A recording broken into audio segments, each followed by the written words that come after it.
بسم اللہ الرحمن الرحیم۔ منکرین آخرت بجائے اس کے کہ اپنی جہالت و گمراہی پر روئیں، آخرت کی صداقت کو ہنسی مذاق میں ٹالنا چاہتے ہیں۔ فہرست موضوعات تفہیم القرآن، جلد پنجم، عنوان آخرت، صفحہ 223 224، سورہ نجم، آیات 57 تا 62۔ اعوذ باللہ من الشیطان الرجیم، بسم اللہ الرحمن الرحیم۔ ازفت الآزفہ، لیس لہا من دون اللہ کاشفہ، افمن ھذا الحدیث تعجبون وتضحکون ولا تبکون وانتم سامدون فاسجدوا للہ واعبدوا۔ آنے والی گھڑی قریب آ لگی ہے، اللہ کے سوا کوئی اس کو ہٹانے والا نہیں۔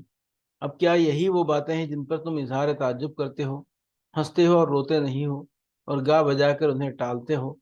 جھک جاؤ اللہ کے آگے اور بندگی بجا لاؤ۔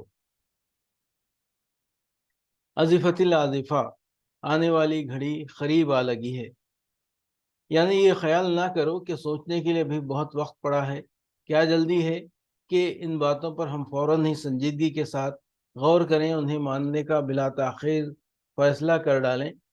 نہیں، تم میں سے کسی کو بھی یہ معلوم نہیں ہے کہ اس کے لیے زندگی کی کتنی مہلت باقی ہے۔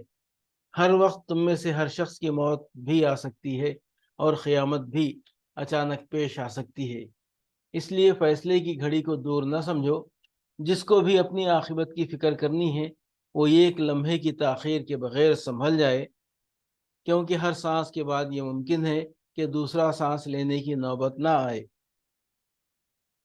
لیس لہا من دون اللہ کاشفہ، اللہ کے سوا کوئی اس کو ٹالنے والا نہیں، یعنی فیصلے کی گھڑی جب آ جائے گی تو نہ تم اسے روک سکو گے اور نہ تمہارے معبودان غیر اللہ میں سے کسی کا یہ بلبوتا ہے کہ وہ اس کو ٹال سکے۔ ٹال سکتا ہے تو اللہ ہی ٹال سکتا ہے، اور وہ اسے ٹالنے والا نہیں ہے۔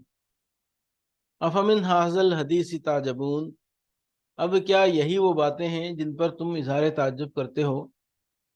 اصل میں لفظ ھذا الحدیث استعمال ہوا ہے جس سے مراد وہ ساری تعلیم ہے جو رسول اللہ صلی اللہ علیہ وسلم کے ذریعے سے قرآن مجید میں پیش کی جا رہی تھی، اور تعجب سے مراد وہ تعجب ہے جس کا اظہار آدمی کسی انوکھی اور ناقابل یقین بات کو سن کر کیا کرتا ہے۔ آیت کا مطلب یہ ہے کہ محمد صلی اللہ علیہ وسلم جس چیز کی طرف دعوت دے رہے ہیں وہ یہی کچھ تو ہے جو تم نے سن لی۔ اب کیا یہی وہ باتیں ہیں جن پر تم کان کھڑے کرتے ہو اور حیرت سے اس طرح منہ تکتے ہو گویا کوئی بڑی عجیب اور نرالی باتیں تمہیں سنائی جا رہی ہیں؟